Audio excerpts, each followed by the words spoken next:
Hello बच्चों, कैसे हो आप लोग। उम्मीद है कि कुशल मंगल में होंगे। आज का हमारा क्वेश्चन रहेगा, संथालों ने विद्रोह क्यों किया। हिस्ट्री क्लास 12 के लिए है। एग्जाम की तैयारी अगर आप भी कर रहे हैं तो मेरे चैनल को सब्सक्राइब कर लीजिए। इस तरह के और भी बहुत सारे क्वेश्चन आपको मिलता रहेगा।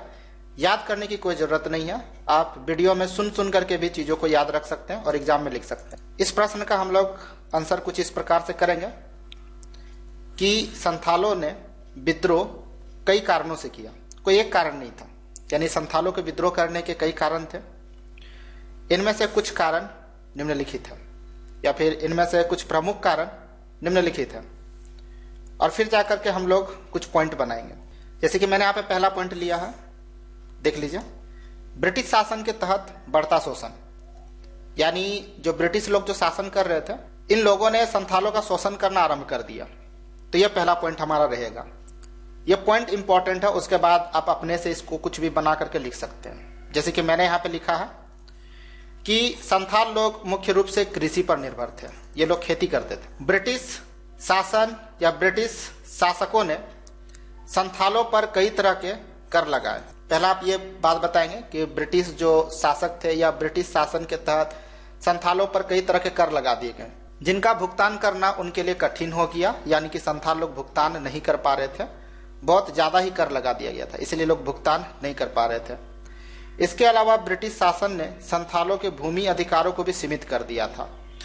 भूमि अधिकारों को सीमित करने का मतलब यह है कि संथाल लोग का भूमि अब संथाल लोग का नहीं रह गया था। संथाल लोगों का जो अधिकार था भूमि पे, वो सिर्फ उस पर खेती करना, खेती करके अनाज का उत्पादन करना और सरकार को कर चुकाना और बचे हुए हिस्से को अपने लिए इस्तेमाल करना, बस इतना ही तक था। यानी उनका जमीन पर स्वामित्व नहीं होता था कि वो जमीन को अपना मन से किसी को बेच सके। इस पे अधिकार होता था जमींदारों का, यानी जमींदारों को दे दिया गया था ये जमीन, अर्थात ये अंग्रेज के अधिकार क्षेत्र में आता था। तो इन लोग का जो अधिकार था उसे भी सीमित कर दिया था। तो सिंपल सा बात है, आप पॉइंट को याद रखिएगा और उसके बाद आप इसको बना चना के कुछ भी लिख सकते हैं कि संथाल लोग कृषि करते थे, कृषि करके अपना निर्वाह करते थे। इन पर ब्रिटिश सरकार ने जो था शोषण करना आरंभ कर दिया था। उन पर कई तरह के कर लगा दिए गए थे बढ़ा चढ़ा करके, जिसका भुगतान संथाल लोग नहीं कर पा रहे थे। इसके अलावा ब्रिटिश शासन ने संथालों की भूमि अधिकारों को भी सीमित कर दिया था। तो पहला पॉइंट हमारा ये रहेगा, इस तरह से बना चना के लिखेंगे। दूसरा पॉइंट है, आप देख लीजिए, जमींदारों और साहूकारों का शोषण। सिर्फ अंग्रेज लोगों ने शोषण नहीं किया, जमींदारों और साहूकारों ने भी शोषण किया संथालों का। संथालों को जमींदारों और साहूकारों द्वारा भी शोषण किया जाता था। जमींदार संथालों से अधिक किराया वसूल करते थे और साहूकार उच्च ब्याज दर पर कर्ज देते थे। तो अब कि आपको ये चीज भी पॉइंट भी समझ में आ गया था। आपको पॉइंट याद रखना है कि जमींदार और साहूकारों द्वारा शोषण, यानी संथालों का शोषण जमींदार और साहूकार भी करते थे। जमींदार संथालों से किराया वसूल करते थे, बढ़ा चढ़ा करके किराया वसूल करते थे या कर वसूल करते थे। एक पॉइंट ये हो गया। और साहूकार जो थे वो ऊंचे दर पर, ठीक है, ऊंचे ब्याज दर पर उन्हें कर्ज दिया करते थे।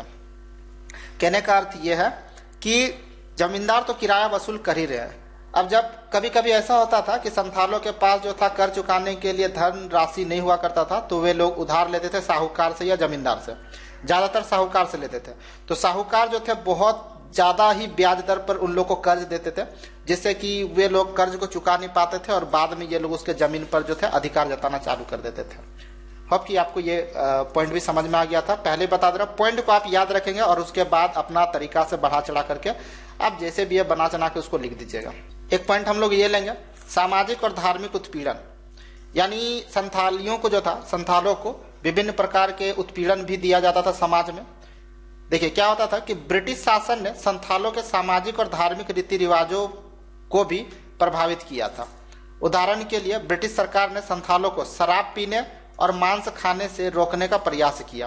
तो संथालों को लगा कि अब हमारे व्यक्तिगत जीवन में भी अब ये लोग मतलब दखल अंदाजी कर रहे हैं, यानी शांति से जीने नहीं देंगे ये लोग।